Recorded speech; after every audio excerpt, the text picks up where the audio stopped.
Bom, gente, estamos bem no tempo, então, apesar da nossa demora da abertura, conseguimos encaixar aí o horário, e nós temos agora a próxima mesa. Eu passo a coordenação aqui ao doutor Otávio, que vai coordenar essa mesa de indução dos programas de pós-graduação. Por favor.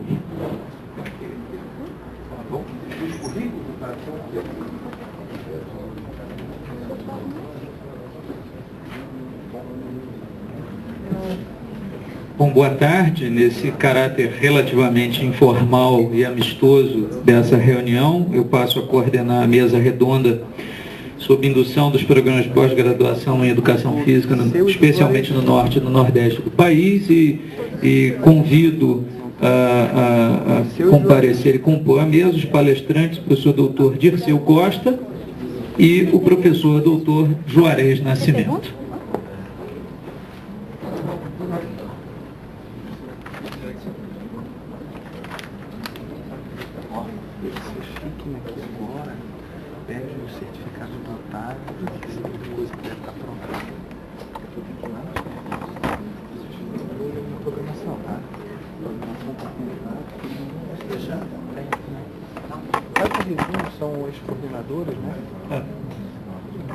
Professor doutor Dirceu, professor do curso de pós-graduação em fisioterapia da Uninove de São Paulo, foi o coordenador da área 21 da CAPES, que reúne os programas de educação física, físio, fono e TO, e o professor Juarez Nascimento foi professor da Universidade Federal de Santa Catarina, tal como já foi apresentado antes, diretor do Cefid, do Centro de Esporte, perdão, foi coordenador adjunto da área na CAPES no último triênio, e também vai participar aqui da mesa. Juarez, você vem depois, é isso? Ok. A respeito, só para contextualizar, deixa eu perguntar, há algum capixaba nessa plenária? Não, então tá bom. Então eu posso contar uma pequena história, porque o Rodak disse que o Espírito Santo, onde eu resido, é a porta de entrada, ou limite para o Nordeste, e quando eu estava na perspectiva de sair do Rio, eu discutia com a minha mulher se queria ir para o Sul ou para o Nordeste. Ela disse assim: eu prefiro o Nordeste. Quando eu passei no concurso para a UFS e fui para a Vitória, eu disse para ela: tá vendo, realizei seu sonho, estamos morando no Nordeste. Mas os capixabas não gostam muito dessa história, mas inclusive geograficamente, em termos de clima, é quase uma transição realmente de Sudeste para Nordeste. É um lugar muito bom, Vitória é muito parecida com Floripa. Bom, era o último programa de pós-graduação, criado em 2006, na Universidade Federal do Espírito Santo, em Educação Física, e agora, com alegria, a gente vê que já tem 2 programas no Nordeste. Dirceu, a palavra é sua. Obrigado, Otávio. Boa tarde a todos. Obrigado, eu agradeço a comissão organizadora, CBCE, desse evento, e a oportunidade de nós estarmos aqui participando. Muitas das coisas que nós preparamos aqui, eu vi que o senhor André já adiantou algumas questões, mas nos pediram para falar um pouco sobre esse tema, indução da pós-graduação em educação física no país. Inclusive, essa indução da educação física no país, ela tem uma conotação igual para todas as áreas do conhecimento. Mas conforme já foi dito aqui, há um número muito mais concentrado na nossa área, na região sul e sudeste, que nós vamos ver. Então, acho que tem algumas questões que precisam ser pensadas, refletidas, e esse é um momento especial para isso.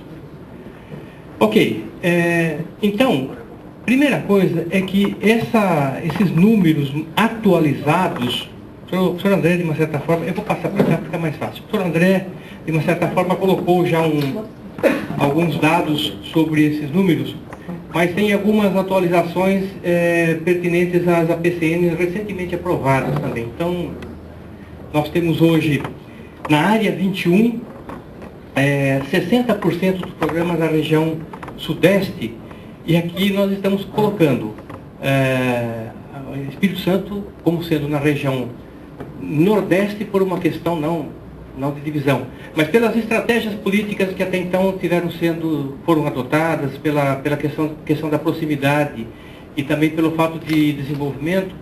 O governo até pouco tempo tinha induções para a região Nordeste e incluindo o Espírito Santo. Mais recentemente teve indução para o Nordeste, incluindo também Centro-Oeste.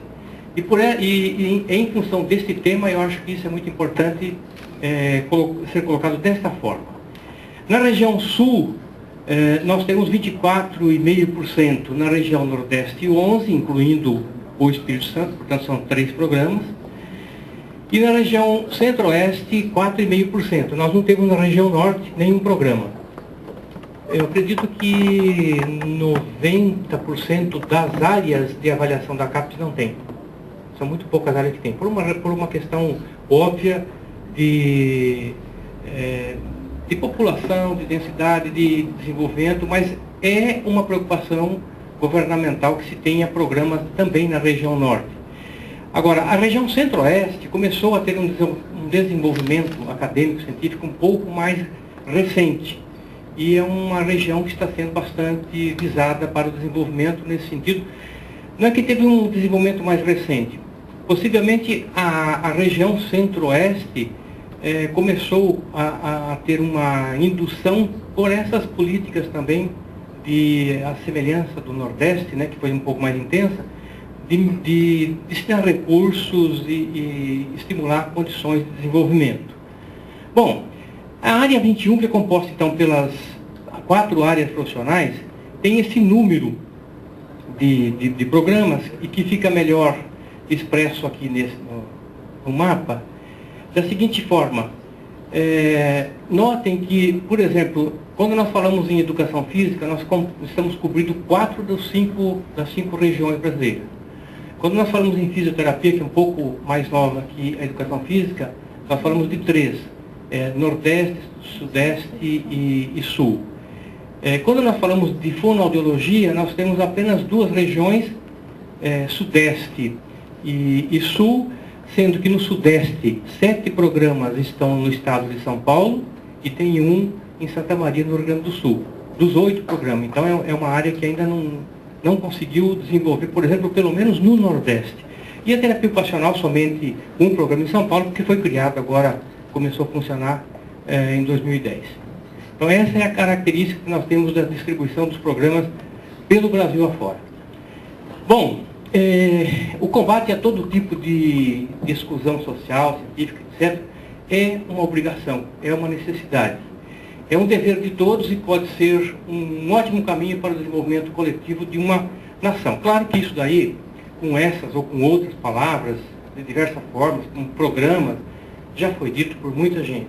O problema é que na hora de se colocar em prática, torna-se difícil. Eu comentei agora há pouco da indução de algumas ações governamentais, de recursos e tal, mas não é o suficiente. E vou falar também um pouco agora mais detalhadamente do MINTER e do DINTER, que também não é de tudo o suficiente. É necessário, mas não é o suficiente. Muito bem, eu acho que quando nós falamos em desenvolvimento, é preciso ter claro que para o desenvolvimento científico regional, tem que haver um crescimento sustentado de uma área, seja ela qual for. Nós estamos falando aqui da área 21, mas seja ela qual for. E eu me lembro que a iniciação científica, pelo menos há 20 anos atrás, ou pelo menos ela foi, naquela ocasião, a alavanca para as pós-graduações. Eu estou falando mais ou menos 20 anos, mas a iniciação científica ela começou extraoficialmente um pouco antes disso. Mas depois o CNPq instituiu o PIBIC, e eu diria que nas 2 últimas décadas, o que alavancou a pós-graduação foi a iniciação científica. Então não dá para esquecer que a iniciação científica é importante. Então se nós pensarmos agora aqui, olha, tem uma universidade lá em Belém do Pará que tem 7, 8 doutores, não dá para montar ainda um programa de mestrado, mas se esse pessoal começar a desenvolver a iniciação científica, eles estão se preparando para quando tiver um MINTER, um DINTER, ou quando já estiver sendo encaminhado uma PCN, você já tem massa crítica para tocar. E eu digo isso pelo seguinte, algumas experiências do Minter, do Dinter, que agora virou edital, ainda são questionáveis pelo seguinte aspecto. As universidades que mostraram interesse em ser receptoras de um Minter tinham uma intenção de ter o seu corpo docente capacitado. Não é? Muito embora no papel se colocava muito a questão do objetivo de desenvolver lá um núcleo, enfim, desde a nucleação, uma formação, um crescimento. Mas nem sempre isso progrediu. Em alguns lugares sim, em algumas áreas sim, em outras não. Então a iniciação científica ainda continua sendo uma maneira que não deve ser abandonada. Talvez nem tanto, mas nas regiões mais de maior população ou mais desenvolvida. Mas com certeza ela merece ter um cuidado especial, senão corre-se o risco de um Minter ou qualquer outra ação dessa natureza formar mestres, formar doutores e que depois não vão fazer a continuidade do processo. É uma das questões que merece ser abordada. Recentemente teve um edital a respeito do Minter e do Dinter que traz de uma maneira um pouquinho mais regular ou dados um pouquinho mais claros sobre não só objetivos, mas formas como deve ser feito. E nesse edital, muito embora os programas 4 não estão autorizados para ser o proponente, de uma certa forma, os programas 5, e nós temos programas 5 e 6 na nossa área, são programas que estão mais habilitados para isso, já passaram pelo processo chamado de processo de consolidação e têm condições e devem fazer parte desse procedimento, dessa solidariedade. Nós ouvimos alguns questionamentos com relação ao programa 4, por que ele não pode estar participando e tal. O que sabemos é que recentemente toda a proposta de um programa Conceito 4, que estava já encaminhada, esperando o edital abrir, ela ainda será computada e ela será objeto de avaliação, desde que tenha mérito. Mas a ideia deste edital, dessa portaria, é que realmente, para se fazer parte desse processo, tem que ser um programa consolidado ou altamente consolidado, para justamente dar conta de fazer aquilo que já vem fazendo hoje e não abandonar o processo de consolidação. Porque é importante, sim, a solidariedade, é importante a ajuda, mas também é importante que um programa não seja prejudicado, até talvez, né? Ou então retarde um pouco o seu amadurecimento em função desse tipo de trabalho de ajuda que acaba se desgastando e, enfim, o objetivo acaba se perdendo. Nesta portaria foi colocado aí o objetivo do Minter, do Dinter, muito bonito, inclusive, né? Viabilizar a formação de mestres e doutores fora dos centros consolidados de ensino e pesquisa com igual padrão de qualidade. Não sei se com igual padrão de qualidade, mas formar o suficiente para que eles sejam núcleos reprodutores, ou pelo menos que continuem trabalhando no desenvolvimento da pesquisa. Explorar o potencial dos programas de pós-graduação já consolidados, e por isso que eu insisto nisso. Quando se fala que o edital colocou uma trava aí para o 4, é justamente explorar aqueles que têm potencial para, não que os outros não tenham, mas tem outras tarefas a serem cumpridas, não é? Para apoiar a capacitação docente para os diferentes níveis de ensino, subsidiar a nucleação e fortalecimento de grupos de pesquisa, ensino e pesquisa, que já constava anteriormente, e estabelecer as condições para a criação de novos cursos de pós-graduação ou núcleos que venham andar com as próprias pernas e crescer, não simplesmente formar doutores ou formar mestres para capacitar um grupo de docentes. Tem também como objetivo contribuir para a criação e fortalecimento nas instituições atendidas e de temas de pesquisas que respondam a necessidades regionais e ampliem o comprometimento institucional com o desenvolvimento da região. Em alguns exemplos, em algumas áreas, aconteceu, por exemplo, das características regionais não darem conta das mesmas características que estavam sendo propostas. Isso, de área para área, acontece ou mais ou menos intensamente. Então, é importante que se tenha naquela região um núcleo já estabelecido, formado, com linhas de pesquisa mais ou menos definida, para que possa ser desenvolvidas e não começar do zero, começar da estaca zero, o que pode talvez não dar certo. Contribuir para o surgimento no âmbito das instituições receptoras, aquelas lá, de novas vocações para a pesquisa, mediante o incentivo à participação de bolsistas de iniciação científica, conforme eu já havia comentado.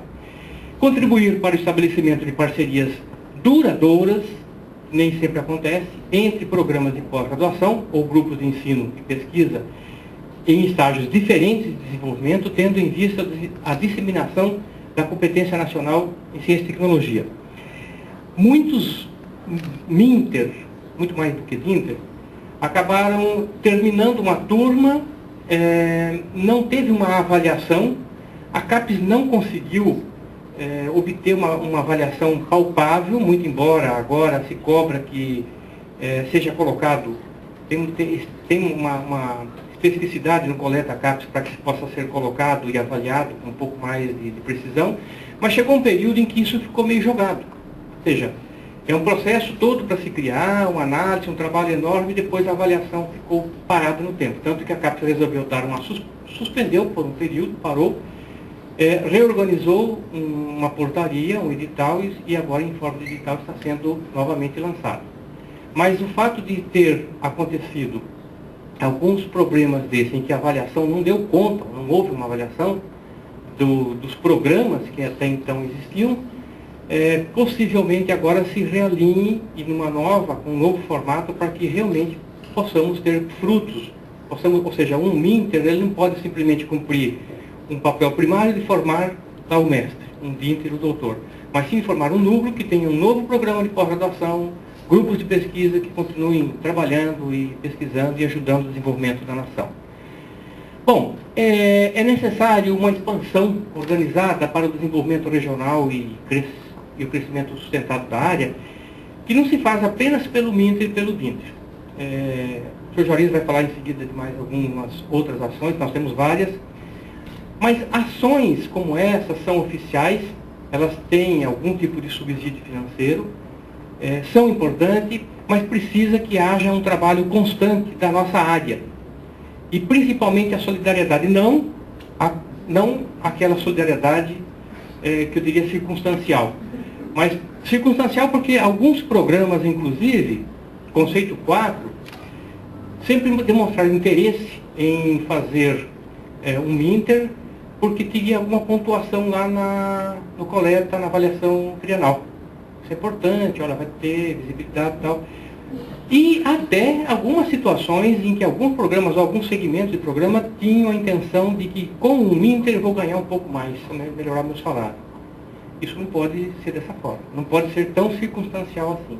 Nós precisamos ter algum compromisso de área, e isso é aplicável para todas as áreas, de tal forma que você tenha um começo, um meio, um fim, uma continuidade do processo, para que possa a área desenvolver, a pós-graduação desenvolver e, consequentemente, o país desenvolver com isso.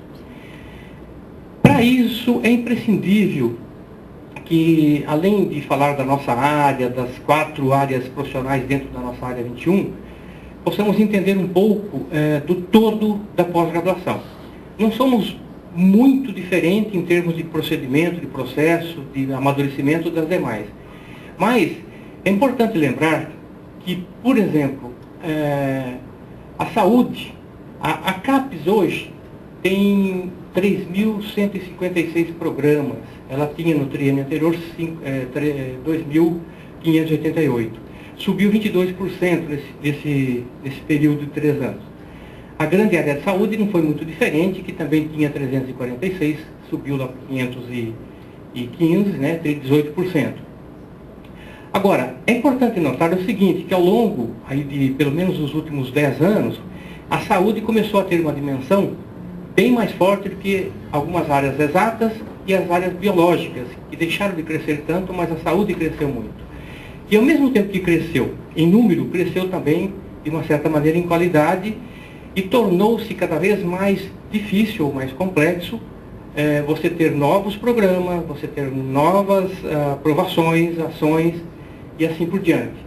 Mas a grande área da saúde, que está bastante destacada aqui, e é dentro dela que nós estamos, nós precisamos sempre discutir na nossa base aqui aquilo que nós pretendemos fazer, quem somos, mas olhando para a grande área da saúde. Da mesma forma que a grande área de saúde, quando está nas decisões do Conselho Técnico Científico da CAPES, também tem que olhar para as outras áreas.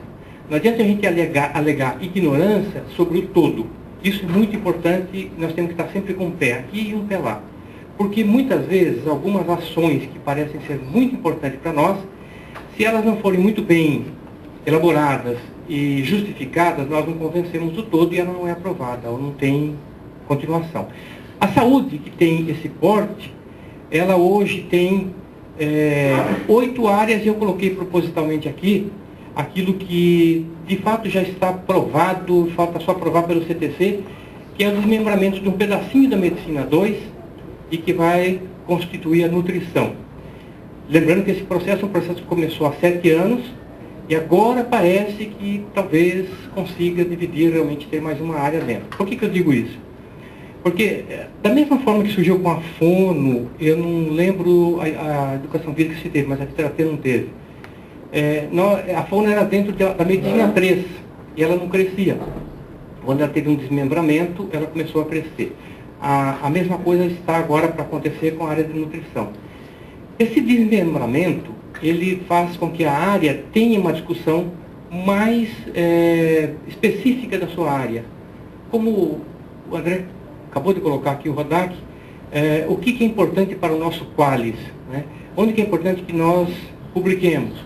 E a gente aproveita aqui dizer o seguinte, ou retomar uma questão que tem sido dito já há mais tempo.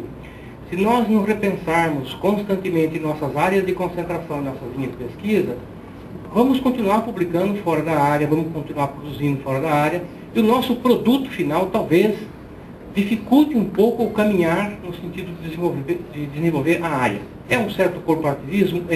Mas é um corporativismo positivo que sem ele a área não consegue se desenvolver.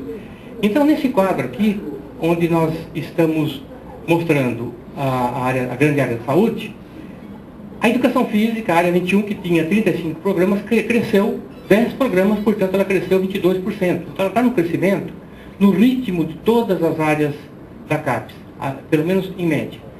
Isso é importante, mas note que aqui nesse gráfico, o que está em azul, está mostrando o número de programas. E o que está aqui em verde são aqueles programas que tem, além do mestrado, o doutorado. E o que está em vermelhinho só tem mestrado. Então, vejam bem, o vermelhinho está alto aqui, mas ele vai se mantendo e chega a cair, sobretudo lá nas medicinas. E, com isso, nós temos, por exemplo, lá no final, onde tem as áreas mais consolidadas, as 2 medicinas, odontologia, quase que a maioria dos programas com mestrado e doutorado. Isso é importante, talvez tanto quanto ou mais importante do que simplesmente a nucleação. A nucleação é um produto, ou é uma consequência dessa consolidação. E a medicina 3, por exemplo, embora esteja nessa extremidade, porque tem poucos programas, ela tem 33 dos 38 programas com mestrado e doutorado, e 4 desses são só doutorado. Então, de 38 programas, 37 tem mestrado e doutorado. O único que só tem mestrado é um mestrado profissional, não tem doutorado. Então, essa é uma área que realmente adotou uma estratégia política ao longo dos últimos triênios de ser consolidada, né? Apesar de que aqui também existe um risco da área deixar de crescer e envelhecer. Né? Envelhecer no sentido de não expandir, não renovar, não oxigenar. Mas o fato é que, à medida em que os programas, as áreas vão ficando mais consolidadas, nós vamos tendo mais doutorado e, consequentemente, isso se correlaciona muito bem com aquele gráfico anterior da produção intelectual. Né? Ela é mais forte quanto mais antigos, mais consolidados são os programas. É muito importante. Bom, dito isso, é bastante interessante também a gente observar que a grande área da saúde, ela produz, além do produto científico, intelectual, ela produz também um outro produto importante, que são as teses e dissertações, que não são poucas, né? Isso é muito importante e faz parte desse processo de solidariedade, de formação, de nucleação. Agora, veja que, no caso, a educação física, ela tem uma boa formação de mestres, né? Por volta de 1.600 teses nós tivemos no triênio. Mas tem muito poucos doutores. Então, talvez aqui resida ainda um dos problemas de entraves, que nós não conseguimos fazer uma nucleação com mais intensidade e crescer de uma forma talvez mais abrangente. Uma delas, né? A outra é a própria instituição receptora, que tem que ter a força de vontade para poder progredir. Mas isso é importante porque se áreas que são mais consolidadas conseguiram, por exemplo, crescer e desenvolver, o fizeram com os seus doutorados. Acho que, no caso, se nós dividirmos hoje entre as áreas 21, nas 4 áreas, a educação física foi uma que teve bastante doutorados que foram criados, a fono mais das 3, depois a fisioterapia. Mas esse é um processo lento e que vai aparecer na medida que as áreas vão tendo o seu amadurecimento. E precisa ser incentivado e continuar acontecendo. Sem se esquecer de que estamos dentro da grande área da saúde.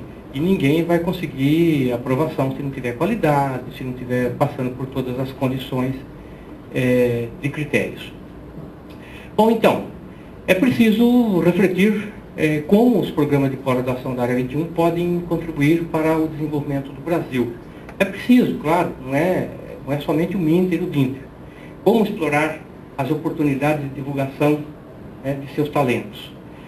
Há uma questão que não é aquela que nós estamos acostumados a ver, a ouvir dos critérios, daquilo que é lógico, daquilo que é óbvio, mas existe uma questão chamada transparência ou chamada visibilidade. Mais do que a transparência, a visibilidade nesse aspecto.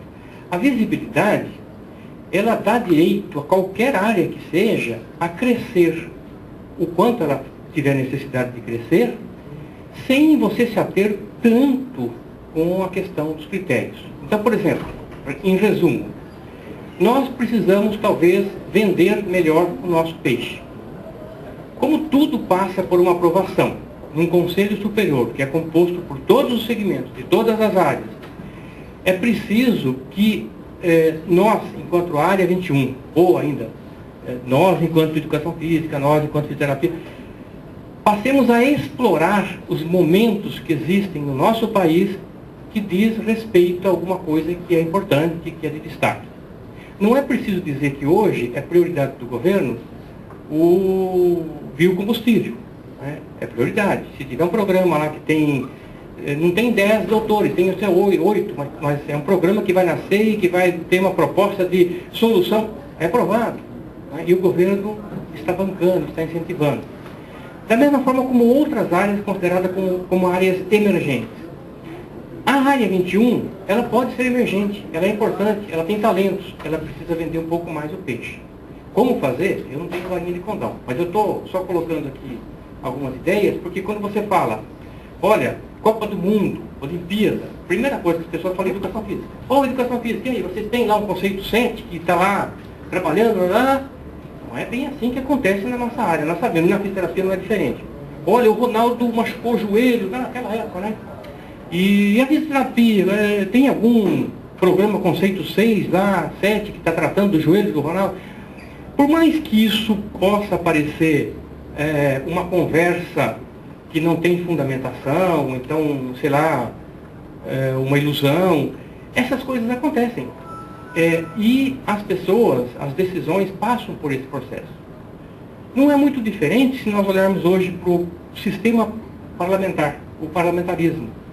As pessoas que estão representando, elas vão votar em direção daquilo em que elas representam, bem ou mal, enfim. Mas, enfim, é assim que funciona. Então, eu comentei isso ainda, inclusive, no fórum recentemente. Dá a impressão, às vezes, que nós somos dois. Ou seja, aqui é pesquisa, tá? Tchau, vocês vão... Olha. E lá do outro lado, olha, nós estamos trabalhando, estamos dando aula de educação física. Vocês que estão brincando de fazer pesquisa aí, ou brincando de fazer paper, vê se parem e vão trabalhar. Dá a impressão que essas coisas de vez em quando acontecem. Não é diferente na fisioterapia, não é diferente na fono, na TO. O fato é que é preciso que paremos em algum momento e comecemos a pensar o seguinte: além daquele papel teórico da universidade, pesquisa, ensino e extensão, que fica muito bonito no papel, é preciso que a pós-graduação, que hoje lidera bastante a universidade, comece a trabalhar no sentido de, olha, vamos trabalhar todo mundo junto. E quando nós olhamos para a prática, é imprescindível, por exemplo, que a educação física trabalhe com a sua pesquisa, com o seu desenvolvimento, olhando para a prática. Ah, mas ela já faz, mas é preciso que faça mais ainda. Como assim? No sentido de vender melhor o peixe. Ou seja, nós estamos fazendo muito bem muitas coisas. Nós estamos nota 10, mas nós precisamos vender melhor o nosso peixe. E para quem que nós vamos vender nosso peixe? Para nós? Não, a gente vende para outras pessoas que não entendem o que é a área 21, não entendem o que é a educação física. Entende que o Ronaldo machucou o joelho, entende que vai ter Copa do Mundo, é isso que as pessoas entendem. Não estou também aqui querendo com isso relegar a compreensão dos cientistas, das pessoas, mas nós funcionamos num sistema de parlamentarismo, num sistema em que as pessoas representam e aquilo que elas vão dizer tem que ter impacto, né? Isso é muito importante. Bom, de uma certa maneira, o crescimento e o desenvolvimento da área necessita também de maior visibilidade para a comunidade científica e para a sociedade. Essa visibilidade, ela vai desde onde estou falando agora aí, da questão mais simples ou mais fácil de se entender para qualquer um, até as questões mais complexas ou mais pertinentes à pós-graduação, como é o caso da produção científica, como é o caso do Qualis que nós acabamos de ouvir. Nós temos que tomar um cuidado muito grande com aquilo que nós decidimos aqui, porque, por exemplo, eu vou dar um exemplo que podiam ser vários outros, mas quando nós falamos de fator de impacto, de sarrafo, de coisas assim, há um conceito, um preconceito na comunidade científica de que quanto mais você está aumentando o sarrafo, ou seja, saiu de um fator de impacto, aumentou, a área está ficando mais forte. É um preconceito, mas é um conceito que foi formado por alguma... Então, e quando você não aumenta ou diminui, isso pode ter uma repercussão ruim. Não porque é ruim, mas pode ter uma repercussão ruim. Pelas opiniões formadas, né, pelo pré-conceito. Então, acho que isso é muito importante e nós não podemos perder de vista esse aspecto de crescimento, de visibilidade, né, além de transparência. Bom, em linhas gerais, era isso que eu queria dizer. Algumas coisas, a gente, acho que o senhor Juarez vai estar dizendo em seguida, mas de qualquer maneira, estamos à disposição para eventual perguntas e, enfim, tem muito mais coisa para a gente comentar sobre esse aspecto do desenvolvimento, mas, em linhas gerais, era isso que eu queria dizer. Muito obrigado.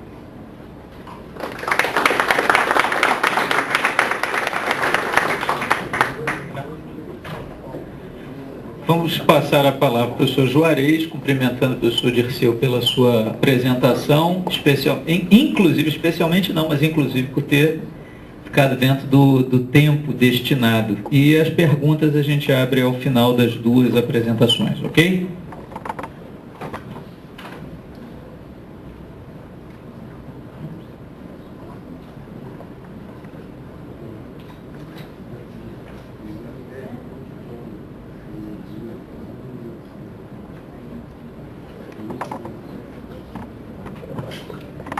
Boa tarde a todos.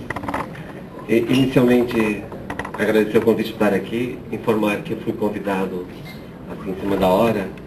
De fato, foi na segunda-feira que eu recebi esse convite, e ainda essa mesa foi alterada, dados meus compromissos anteriores, que eu tenho na quinta-feira, e por isso que ela volta para hoje. Mas a minha apresentação mesmo, para o evento, é na quinta-feira, amanhã de manhã, sobre a área da pedagogia do esporte. Nesse sentido, vou tentar contribuir, complementando a apresentação do professor Dirceu, da seguinte forma. A gente entende que a indução da pós-graduação no Brasil em educação física, ela deve partir, né, da iniciação científica, ou seja, da capacidade instalada nas instituições em montar laboratórios, núcleos de pesquisa, e também, né, a partir da indução via Minter e via Dinter, para que, com a melhoria da qualificação do corpo docente, ou seja, qualificação do corpo docente, especificamente pessoas que vão ser formadas com um sistema diferente dos programas que são ofertados na sede, que tenham condições, ao retornar para suas instituições, em criar grupos de pesquisa, orientar pessoas no mestrado e assim também no doutorado. Penso que a atual situação e as experiências que nós estamos vivenciando na nossa área não estão atendendo às nossas necessidades em termos de Minter e Dinter. Nós devemos rever essa forma de operacionalização. A experiência que nós vivemos no PPGF da UFSC, em termos de capacitar ou qualificar os docentes que atuam nas instituições de ensino superior no estado de Santa Catarina, revelam essa situação, isso nessa proximidade. E há necessidade, sim, principalmente quando são ofertados alguns programas e propostas. Eu lembro de uma proposta que foi aprovada e não foi para frente, é o caso dos colegas da URGS, que tentaram fazer uma proposta para a região norte, né, bem estendida, né, e não conseguiram candidatos para contemplar as vagas que tinham sido ofertadas para um curso dessa natureza, que era um Dinter. Penso que, além dessas propostas que nós temos que entender que hoje a forma que as instituições públicas, principalmente as federais e as estaduais, têm para a melhoria da qualificação do seu corpo docente, estão relacionadas à nova forma de conceber o PICD, que é o Programa Institucional de Capacitação Docente. Se antes elas estavam atreladas aos interesses individuais dos indivíduos, hoje a forma de obter esses recursos financeiros, essas bolsas, estão atreladas a programas institucionais, para suprir necessidades que estão vinculadas à expansão do ensino. Porque a proposta hoje, se discute numa universidade pública de excelência no Brasil, e nisso a educação física tem que contribuir, principalmente naquelas instituições onde a educação física é um centro de desporto, o caso da ESEF, da URGS, o caso do Centro de Desportos da UFSC, o caso do CEFID na UDESC, né? O caso da UFMG também, assim, em termos de buscar esse professor universitário pleno, que ele possa atuar não somente na graduação, mas atuar na pós-graduação e na graduação. Isso vai gerar algumas políticas do PCD. Nesse sentido, vejo que a forma como eles estão implementando esse tipo de bolsa, nova sistemática, vai dizer o seguinte, que naquela época era interesse do professor, ele se afastava, ficava 4 anos fazendo seu doutorado. A forma hoje para induzir novos programas, vocês estão acompanhando esse processo, é que o professor vai se afastar da instituição por um máximo de 18 meses, recebe uma bolsa por 18 meses, vai se afastar, ele vai ficar no programa esse período, vai fazer as disciplinas obrigatórias, vai qualificar seu projeto e vai retornar para a sua instituição e vai permanecer lá por mais 24 meses, né? E nisso ele vai receber apoios financeiros para a implementação dos laboratórios, implementar lá, assim como também ações de mobilidade do seu orientador e para a instituição, e depois ele somente retorna para a instituição para defender, onde ele recebe novamente um afastamento de 6 meses para fazer ou concluir seu curso. Então isso muda uma política de capacitação para que nós possamos também fixar o docente, principalmente daqueles docentes que vêm das regiões, né, onde não tem programas. Nesse mapa mostra a região centro-oeste, norte e nordeste, onde nós temos menos programas. Eles vão sempre geralmente para a região sudeste e sul, que concentra aproximadamente 85% dos programas de pós-graduação em educação física, né? Então a gente vê essa forma, né, de implementação. Os recursos hoje, né, são mais atrelados para os programas, para fomentar essa indução, ao doutorado de sanduíche. Com a vinda, acredito que a vinda do Obama, né, com a Dilma, fez com que ela liberasse verbas com relação à capacitação e número de brasileiros no exterior e também para essas capacitações. Então, a maioria dos programas vão receber, no mínimo, 2 bolsas de bolsa sanduíche para os alunos que estão fazendo seu doutorado, para evitar as endogenias e esse processo também. Outras são em termos do pós-doc, né? Muitos docentes se qualificaram nessas instituições, principalmente na região norte e nordeste, num momento histórico onde estava acontecendo a transição da cultura docente que estava atuando na pós-graduação. Esse sistema de produção do conhecimento que estava sendo exigido, ele estava num outro momento, onde não havia essa existência. Aquela transição que o André colocou aqui. Se no início, né, dos anos de 90, 1990, a produção dos docentes, 80% ou 90% dos docentes permanentes não produziu nada durante o triênio, você viu como mudou essa lógica. Então, aqueles docentes que foram formados naquele momento, né, bolsas de pós-doutorado, via programa de expansão das universidades, estão sendo agora distribuídas.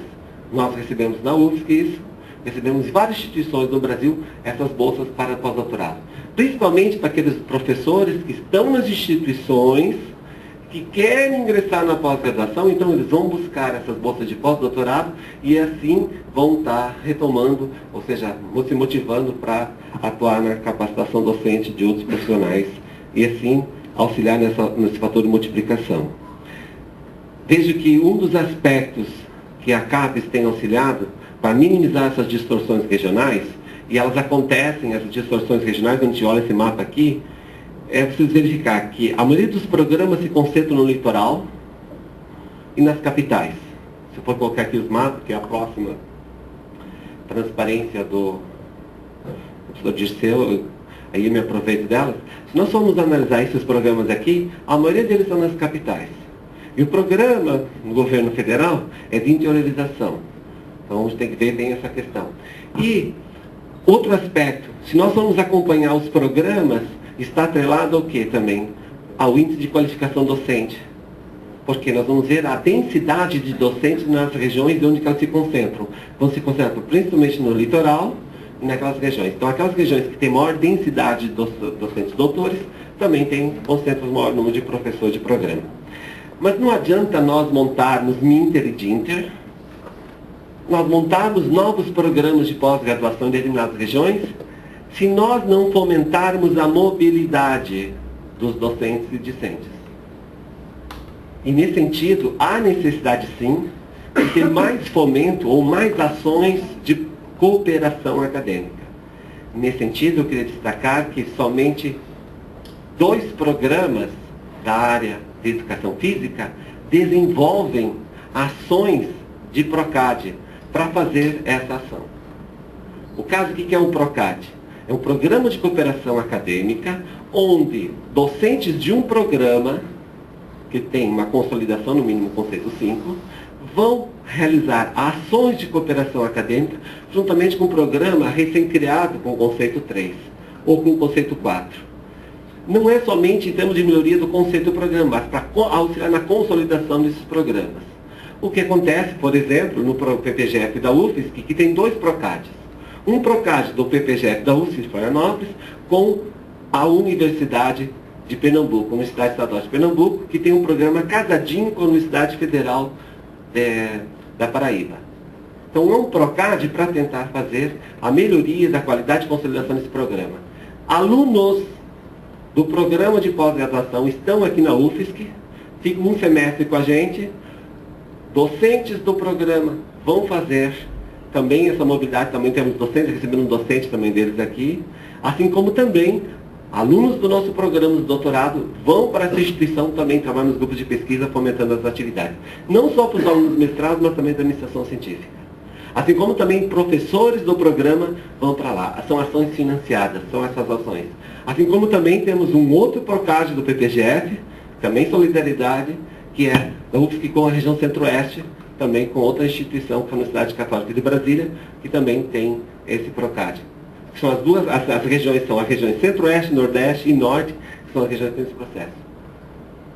Outro programa PROCAD que a gente observa na área 21 é entre a UFSCar, da fisioterapia, com um programa recém-criado na Federal do Rio Grande do Norte, na fisioterapia. Então eles também têm as ações de mobilidade em termos da educação física vinculada. Então acho que esta é uma ação. Não adianta criar o programa. Criar não é muito difícil. O problema é se manter no sistema. E aí, nesse sentido, ações de PROCAD devem ser mais fomentadas. E o problema é que nós só temos 2 ou 3, porque os demais programas não se atentaram a essa necessidade. não tão solidários, como o que o Dirceu colocou, em termos de apresentar esse tipo de propostas, que elas funcionam conforme demanda qualificada no sistema da CAPES. Outro aspecto que eu vejo que é importante nesse processo é também, está vinculado não só à CAPES, mas também ao próprio CNPq, é ter bolsas de fixação dos doutores que estão nessas instituições, principalmente nas regiões Norte, Nordeste e Centro-Oeste. Atualmente eles têm um sistema de cotas, mas há necessidade sim, como aconteceu em determinado período histórico, de dar bolsas de produtividade para eles se manterem. Nem que seja um enxoval inicial, para eles fomentarem os seus grupos de pesquisa, terem as condições mínimas de trabalho e ter um adicional ali dentro para eles terem essa possibilidade de participação de eventos, eles buscarem as informações, favorecer a mobilidade e estarem envolvidos com a comunidade científica. Então penso que é outra ação que devia ser feita não só via CAPES, mas também via órgão de fomento. Atualmente, para nós termos a indução dos programas, as ações que nós vivenciamos para capacitação do corpo docente são aquelas que eu apresentei agora. Mas atualmente o que eu tenho observado é a contratação de docentes. A forma para nós induzirmos os programas vai estar atrelada à política de contratação de novos docentes. E aí eu vou citar alguns exemplos para vocês. Que muitas instituições federais e públicas estaduais estão contratando somente mestres, porque muitas vezes não tem docentes, doutores para atender os editais. Mas quem consegue, ou tem essa política mais arrojada, tem contratado recém-doutores altamente qualificados. Vou dar um exemplo de uma instituição recentemente visitei, na Universidade do Vale de São Francisco, entre Petrolina e Juazeiro do Norte. É uma instituição federal, recentemente criada, ela entra nesse processo de expansão do ensino público federal e de interiorização. Ela entra nesse plano e aí ela tem um processo de contratação de novos docentes. Quando eu fui visitar essa instituição, eu verifiquei lá, embora tenha uma determinada endogenia, que a maioria dos docentes que estão atuando lá são da URGS, né, a egresso da URGS, a gente pode observar que eles estão altamente motivados a criar um programa de pós-graduação. Só que a instituição ainda não criou ainda as condições mínimas necessárias para eles atenderem, não só o curso de graduação, mas também a pós-graduação. Mas eles mantêm vínculos institucionais com a própria URGS, com a própria instituição formadora, Unesp, Rio Claro, assim como também tem docentes que estão vinculados com a UEM-UEL, formaram, estão por lá. Então, eles mantêm fortes vínculos para depois implementar esses programas. Então, acho que via contratação de docentes, nós podemos verificar que isso vai ser colocado. Essas questões estão colocadas, principalmente, é dizer que não basta ter a qualificação. As condições mínimas necessárias para a abertura de um programa e também, tanto de mestrado como doutorado, estão atreladas ao apoio institucional. Então, qual é a política institucional? Então, veja assim, a forma de organizar da educação física em cada instituição, as suas especificidades, mostra o quanto ela recebe esse apoio. Então, ser um centro, ser um departamento, ser uma unidade, ou dentro de um departamento, vai refletir muito nesse apoio institucional. E nisso a gente pode verificar que muitas instituições ainda têm muito a galgar para obter esse apoio financeiro. Outra é ter as condições em termos de instalações, equipamentos e laboratórios. Nós nunca, ou seja, nunca não, a palavra certa seria assim, nós temos grandes dificuldades de concorrer com os demais setores da instituição para ter os financiamentos.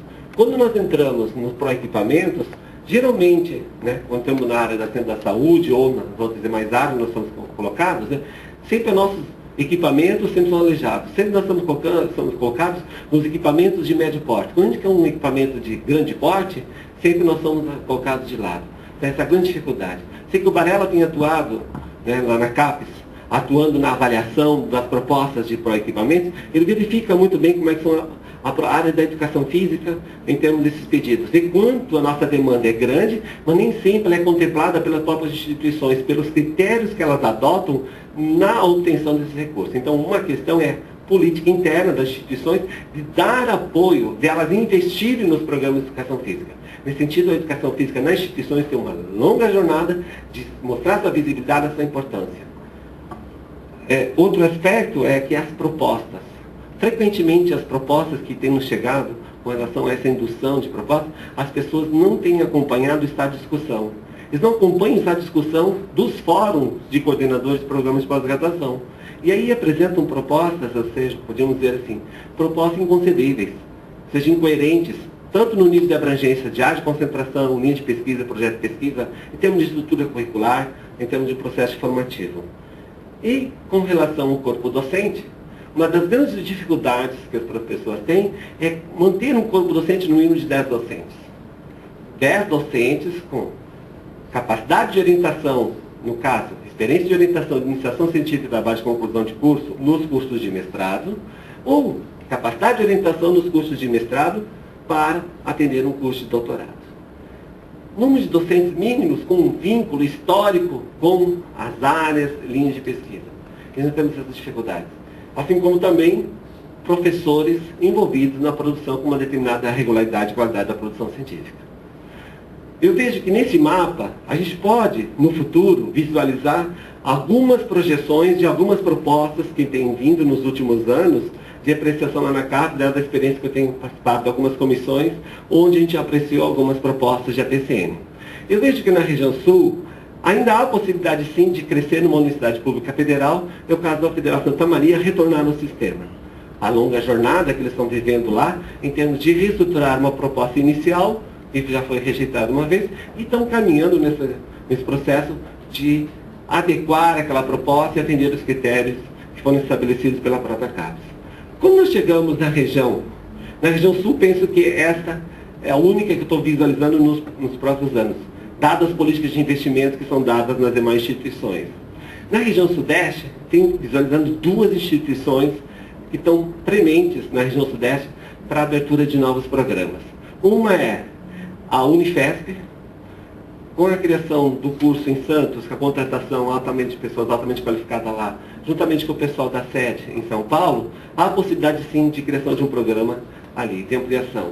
Outra seria na USP de Ribeirão Preto, que também contratou pessoas altamente qualificadas, recém-doutores, muito motivados para a criação de um programa. Penso que a maior dificuldade deles não vai ser a CAPES, vai ser a própria USP. Os critérios de padrão estabelecidos pela própria USP para abertura de curso dificultam a apresentação de propostas de programas. Então, na região sudeste, tenho visualizando essas duas propostas. Com relação à região centro-oeste, tenho observado nos últimos anos, e nós recebemos no último processo de avaliação de APCN, a proposta da Federal de Goiás e da Estadual de Goiás. Penso que as duas instituições não conseguiram atingir os critérios e elas podiam adotar uma estratégia, como foi adotada a estratégia da Wainwell, proposta casadinha, assim como também Federal da Paraíba como a Estadual de Pernambuco, a proposta casadinha, ou também com a Federal de Viçosa com a Federal de Juiz de Fora, se elas pudessem proposta casadinha, porque parte de um grupo, parte do outro, podia uma proposta conjunta muito boa.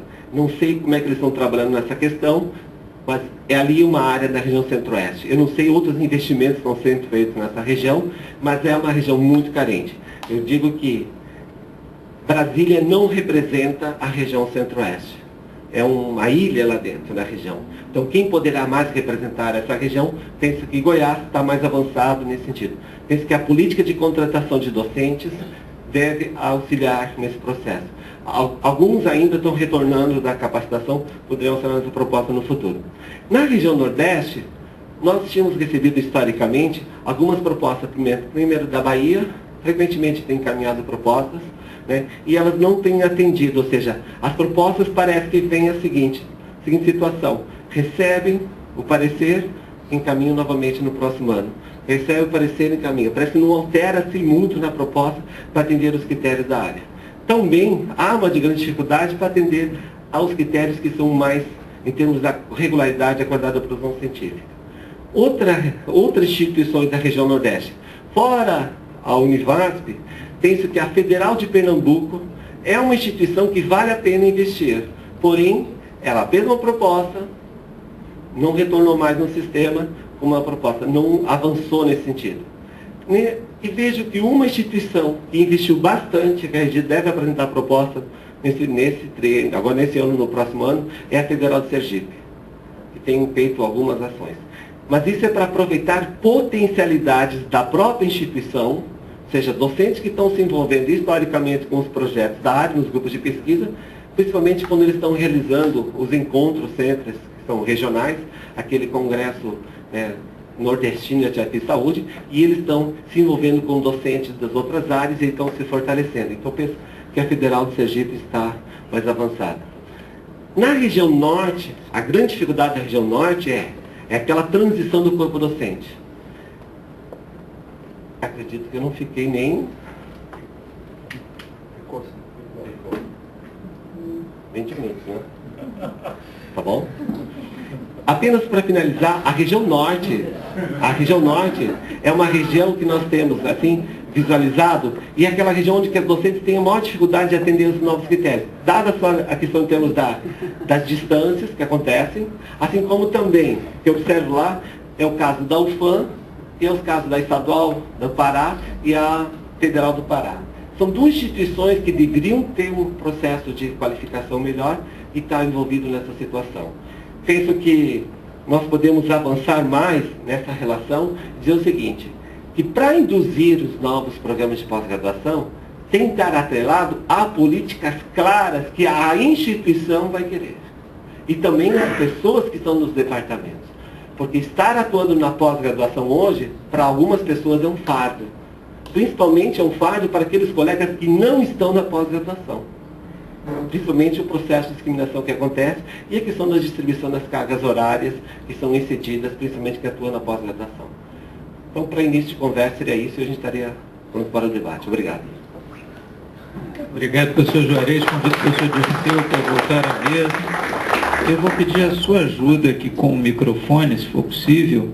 Tá? Lembrando, como é tradição, 3 coisas: que as pessoas se apresentem e que façam perguntas curtas e objetivas. Perguntas, então, estão abertas. Alguém? Ergue o dedo, por favor. Sem perguntas?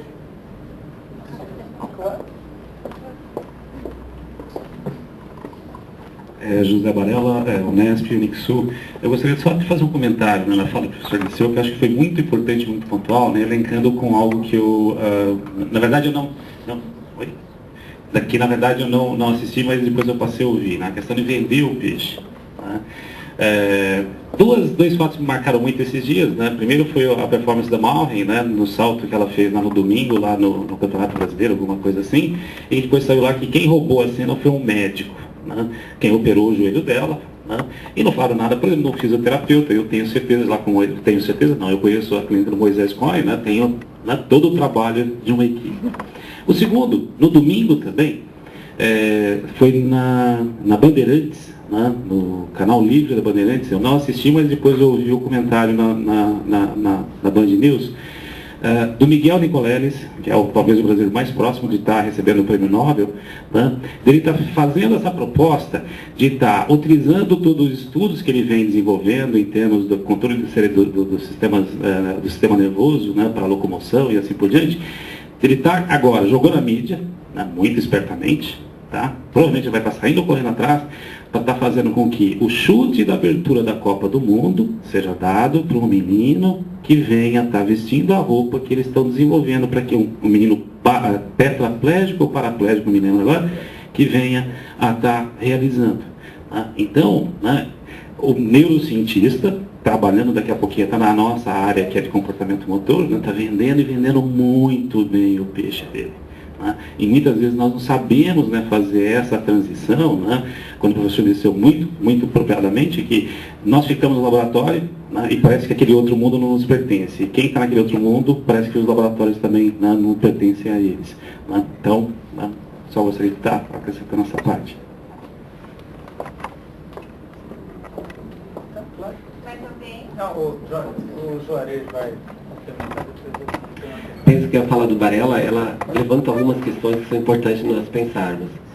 Com essa década de grandes eventos, né, no Brasil, a gente pode pensar assim, o quanto nós estamos ainda deficitários com a área da gestão do desporto.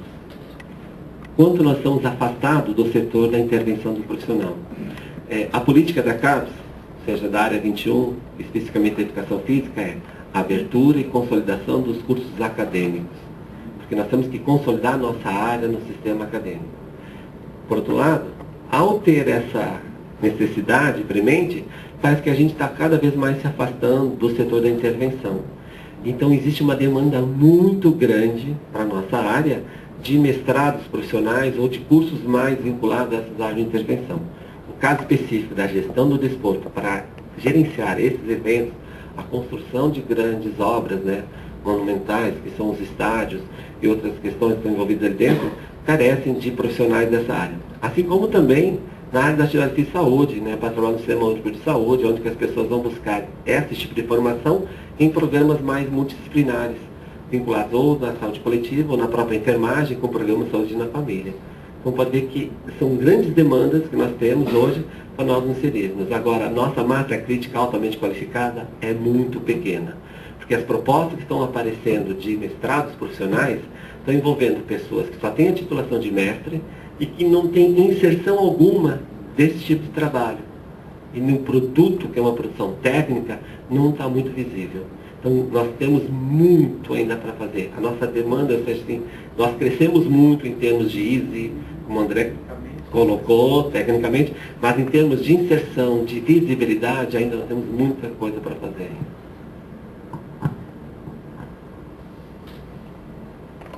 Eu vou fazer uma pergunta, depois você faz a sua. Pode ser, Falcão?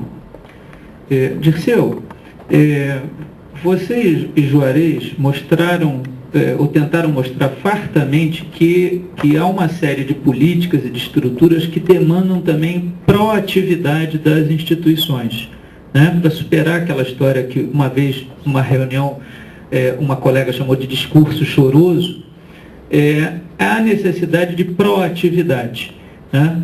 Agora, todavia, muitos de vocês, ou alguns devem ter experiência de ter ido compor banca de processo seletivo para professora adjunta em universidades do Nordeste. E o número de candidatos é muito pequeno em relação a qualquer concurso do Espírito Santo para baixo, já botando o Espírito Santo de novo na região Sudeste.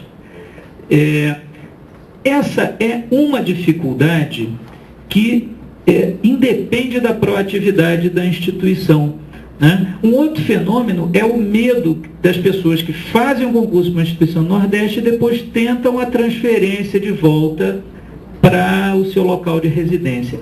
Como lidar com isso, na sua opinião? Bom, realmente, de fato, isso é um problema muito sério. Agora, o Juarez até colocou a questão das bolsas, né? Se não houver um incentivo financeiro, é difícil você sair daqui de Florianópolis e ir lá para o Amazonas, Pará. Tem que ter um incentivo financeiro, sim. Mas eu acho que uma coisa é incentivo financeiro, é bolsa, é manutenção, e a outra é princípio de desenvolvimento. Existem situações que tem o doutor que está lá na área, mas ele não tem, acho que mais ou menos o senhor Juarez falou, ele vai ter que se esforçar muito, ele não vai dar conta do recado. É preciso que seja desenvolvido o comportamento desse trabalho, e não adianta ter a promotora aqui fazendo tudo e mais um pouco, mas a receptora tem que ter esse trabalho. E nesse sentido, os pró-reitores, os reitores, o próprio fórum de pró-reitor tem que discutir essa questão com mais profundidade, isso já foi muito debatido, de tal forma que existam estímulos. Eu não vejo outro estímulo a não ser o estímulo financeiro. Ele é o estímulo que é o predominante. Tem outros, mas ele é predominante. Agora, tudo isso é muito gradativo. Na Universidade Federal do Pará, de Belém, e me parece que agora tem um desmembramento, uma criação de novas universidades federais, além de Santarém e tal, a própria pró-reitoria tem trabalhado no sentido de conseguir recursos, uma espécie de mais uma bolsa, garantindo uma bolsa, uma complementação salarial para fixar pessoal de área da saúde, em especial. Começou com odontologia e medicina, a medicina ficou muito difícil, teve um curso que foi criado, chegou a conceito, acho que 5, depois caiu e estava em vias de fechar, por essa razão, mas a odontologia parece que teve uma outra trajetória e conseguiu se fixar um pouco mais. Eles estão fazendo isso de uma tal forma nessa região, política de governo, e aí depende muito do governo local também, de tal forma que, por exemplo, segundo um ex-pró-reitor de pesquisa que foi membro do CTC até recentemente, a universidade começou a investir muito junto com as prefeituras ou com o próprio Estado, no sentido de melhorar a qualidade de vida. Porque uma das reclamações que muito se falou, que se ouviu comentar, é de que, mesmo tendo uma bolsa, um recurso financeiro, você não tem lá na região norte as condições hospitalares, as condições de assistência da saúde, as condições que você tem em grandes centros. É óbvio. Então as pessoas acabam voltando por conta disso. Mas, recentemente, tem tido exemplo de que tem ido e ficado, sobretudo começando pelo Nordeste. Eu acho que uma das coisas que ajudou a alavancar muito isso foi a política do governo de sempre destinar 30% de recursos dos órgãos de fomento federal para o Nordeste. Apesar de que isso foi um processo, acho que tem que... agora são outros processos. Mas a região Norte, por exemplo, acredito que ainda falta muito mais do que a fixação, o estímulo pessoal de recursos. Eu não sei, mas é política de governo. O problema é que nós estamos falando uma coisa e na contramão disso vem lá um Estado, pelo menos é a minha opinião, né, querendo dividir em 3 estados. O que vai dar mais custo, mais gasto, mais máquina administrativa trabalhando, e os recursos poderiam ser destinados para a educação, para o ensino, para o desenvolvimento da ciência e tecnologia. Enfim, eu não sei se eu não tenho, mas eu vejo que essa é uma questão séria e precisa ser pensada com muito carinho. Eu penso, só para responder essa questão, eu penso que é uma questão de atrativo também. É uma questão de atrativo. Ela tem que ser atrativa, a instituição. E se ela não for atrativa, via uma política institucional e via também fundação de apoio. O caso de Pernambuco, ou seja, do pessoal de Pernambuco, tem uma fundação que dá esse apoio. Então tem essas condições para atender ali dentro. Agora, uma denúncia. Não é são determinadas áreas que existe essa situação, outras áreas não. Se você abriu para uma área mais da biológica lá, tem vários candidatos. Agora, se abrir da área pedagógica, vão ter poucos candidatos. E não é só lá, na região sul e sudeste também. Mas ela é resultante do quê? Do número muito baixo de docentes, orientadores e de linhas de pesquisa nos programas da área de educação física nessa área, atualmente. Falcão está inscrito. Aí depois tem Molina e César.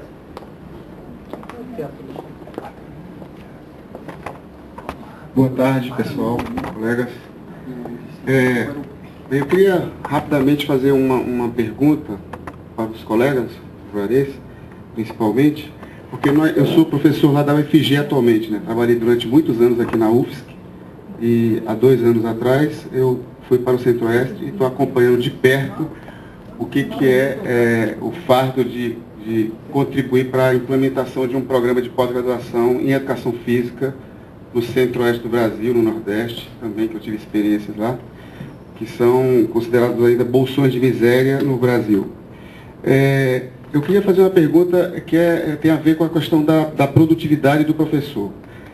Portanto, essa ideia de quebrar o círculo vicioso de que não existe uma produção, porque não tem pós-graduação, e se não tem pós-graduação, as pessoas não se sentem motivadas a produzir intelectualmente e publicar seus artigos. Então, um dos problemas da nossa PCN da UFG é que a produção dos professores ela não tinha regularidade e também não era de qualidade. Então, Juarez, eu queria perguntar para você especificamente sobre a questão do Qualis Livre. Nós estamos com uma área de concentração, um programa que vai ter uma área de concentração, e essa área está mais vinculada à questão da formação dos professores, essa questão da área pedagógica mesmo, que é uma tradição da UFG. Então, eu queria saber se nessa avaliação das APCNs que estão entrando, se é feito a avaliação do Qualis Livre também, se isso é colocado, porque não ficou muito claro no relatório da comissão. Então, a gente está tornando público que nós estamos fazendo um movimento de adequação crítica, né? Porque a gente sabe que não é apenas uma questão de adequação aos processos, porque sabemos que existem muitos problemas no campo da educação física brasileira que precisam ser resolvidos também pela pós-graduação. E a gente já ouviu em vários fóruns que a educação física brasileira, no âmbito da pós-graduação, não tem dado tantas contribuições significativas para a própria área. Então, eu queria levantar essas questões para que você pudesse problematizar. Muito obrigado. A gente está com um problema de hora na programação do voo do Dirceu. Então, eu pediria assim, que Molina e César fossem muito objetivos. Muito rapidamente, só para, nem é uma questão, mas também para a gente compartilhar reflexões. Não é? Dois pontos eu queria abordar. Um é a questão do DINTER, que o Juarez fez referência e que nós lá tivemos envolvidos, lá no Rio Grande do Sul. E a outra é a questão do mestrado profissional. Me parece, e eu faz algum tempo que eu estou afastado da gestão da pós-graduação, por isso que eu estou falando aqui, e ainda bem que o CRU está aí, ele não vai me deixar mentir sozinho.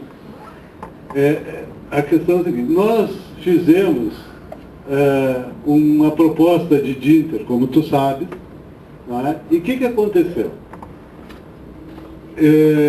Bom, eu estava apontado para ir ao norte fazer a pós-graduação lá.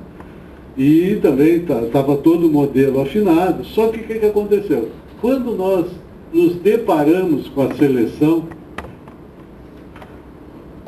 era praticamente impossível. E aí para as pessoas que não me conhecem, eu não sou daquelas pessoas que primam pela, vamos dizer assim, o fetiche da excelência acadêmica. Mas ficou muito difícil fazer a seleção dada a qualidade dos candidatos dentro dos parâmetros que nós trabalhamos na pós-graduação. Então, o que aconteceu? Isso aconteceu na área pedagógica, eu milito, aconteceu na fisiologia, ou seja, os candidatos, embora motivados, com boa vontade, querendo estudar, não atendiam determinados critérios mínimos. Né? Então, o que eu estou perguntando? O que me leva a pensar? É que fazer um DINTER ou um MINTER, dentro dos padrões, dentro do modelo que nós temos corrente na pós-graduação, ele resulta, no meu ponto de vista, em osso de minhoca. Ou seja, nada.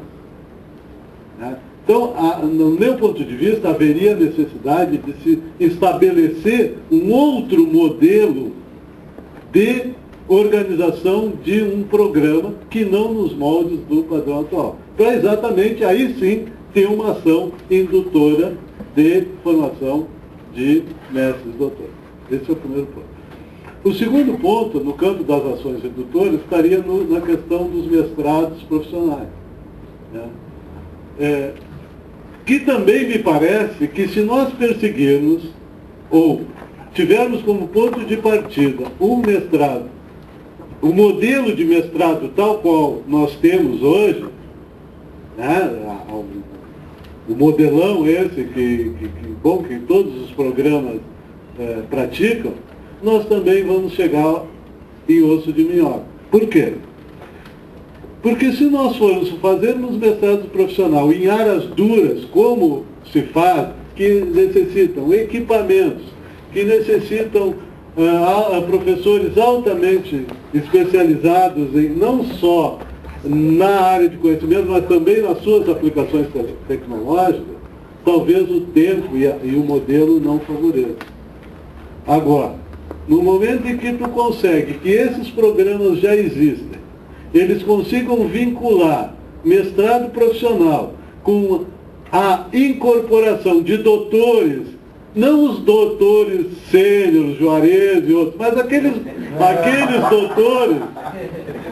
doutores que ainda não estão no pós-graduação, que ainda não chegaram, não conseguiram, porque não conseguiram um número de pontos suficiente, mas eles estão no caminho. E no momento em que tu consegue corromper esse modelo tradicional para um modelo onde tu junta um doutor, vamos dizer assim, que está motivado, início de carreira, com uma formação profissional no campo das pedagogias, que não necessita equipamentos sofisticados, mas necessita boa biblioteca, boa literatura e gente também altamente capacitada, eu acho que aí nós poderíamos ter uma ação indutora mais consistente. Eu queria, como eu disse, são reflexões sem dor para compartilhar outras reflexões. César agora? Acho que é o César, né? Isso, lá. Não teremos mais nenhuma inscrição de perguntas, tá? Em função do horário do evento. Bom, boa tarde a todos. Eu queria também trazer uma contribuição. Antes eu queria perguntar quem aqui está participando é da região norte. Tem alguém da região norte, não? Da região nordeste. Temos... Você é do leste. Enfim, essa é uma preliminar. Hoje, meu nome é César Leiro, eu sou da Universidade Federal da Bahia e da Universidade do Estado da Bahia. Nós temos, no terceiro estado, né, do Brasil, mais de 30 cursos de educação física, que eu conheço, vinculados a programas de educação, dada a ausência de programas específicos de educação física, pelo menos uns 10 doutores, doutores que não estão vinculados a nenhum programa, pelo menos uns 15, portanto, Fundação de Amparo à Pesquisa. O que nós temos tido de indicação para os aplicativos é uma experiência, dentre uma série de outras que estão em gestação, e eu lhe perguntaria aos senhores, considerando que vários doutores estão em instituições diferentes, é possível algo além da casadinha? Ou seja, é possível um casamento, na avaliação de vocês, com mais de... O Supremo, inclusive, está bastante sensível, então talvez não tivéssemos dificuldades legais sob nenhuma perspectiva hoje, felizmente, de aproximações. Então eu queria que você fizesse uma avaliação sobre isso. E segundo, em relação ao próprio processo de aproximação dessas novas experiências, que tipo de interlocução vocês recomendariam para novas experiências interessadas, motivadas e que vão além do que está aparente?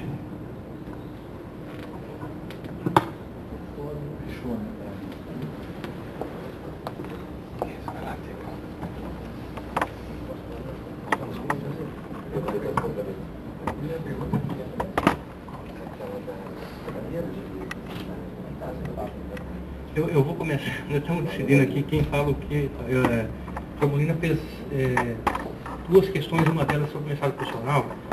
Eu acho que assim, o mestrado profissional é uma porta que está se abrindo já há um certo tempo. A nossa área ainda não conseguiu captar essa mensagem. O ano passado, o ano retrasado, quando teve lá um edital, eu passei um e-mail para todos os coordenadores dizendo o seguinte: olha, tem um edital, o que vocês acham, como é que não é, me respondam, tem sugestões, que a CAPES pergunta assim, vocês têm sugestões? Né? Queremos ouvir, então consultei. De 40 programas na época, eu recebi 13 e-mails de volta. Aí eu falei, bom, acho que deve ter um problema, eu passei novamente. E aí os 3 falaram assim, eu já mandei, você não está lendo? Tô, tal. Mas ninguém. O primeiro e-mail tinha uma meia frase, aliás, meia linha, dizendo o seguinte: olha, eu não tenho uma formação, não tenho opinião sobre o assunto. Dava meia linha. O outro disse o seguinte: sei lá, eu acho que é uma coisa que a gente precisa pensar, mas também não temos opinião formada. E o terceiro é o seguinte: me responda qual é a diferença que tem no concurso público o mestre acadêmico e o mestre profissional.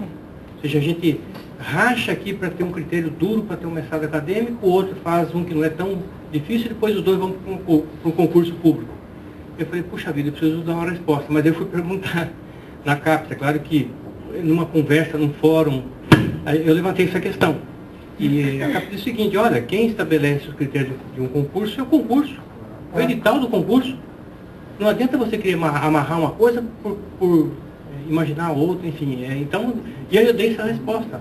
Mas o que mais chamou atenção é que muito pouca resposta nós temos da área. A área não tem isso claro.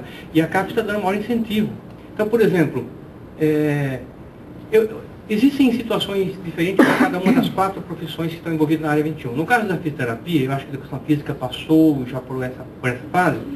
Nós temos hoje um número muito grande de lato sensu, de curso de especialização. Virou aí um caça-níquel, agora acho que nem caça-níquel mais, porque agora acho que caça-trabalho, enfim.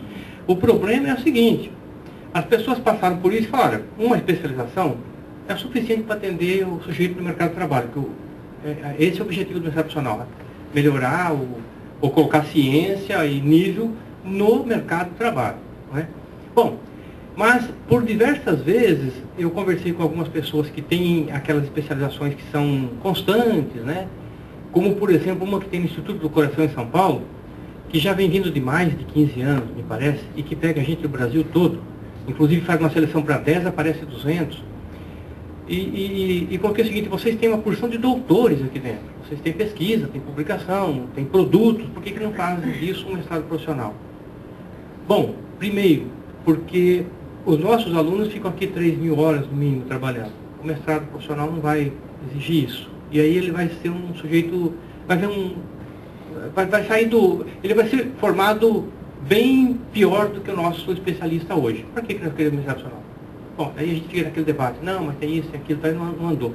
No caso da educação física, também tem os lato sensu, as especializações, mas eu vejo que na educação física tem um campo muito vasto, muito rico nos esportes.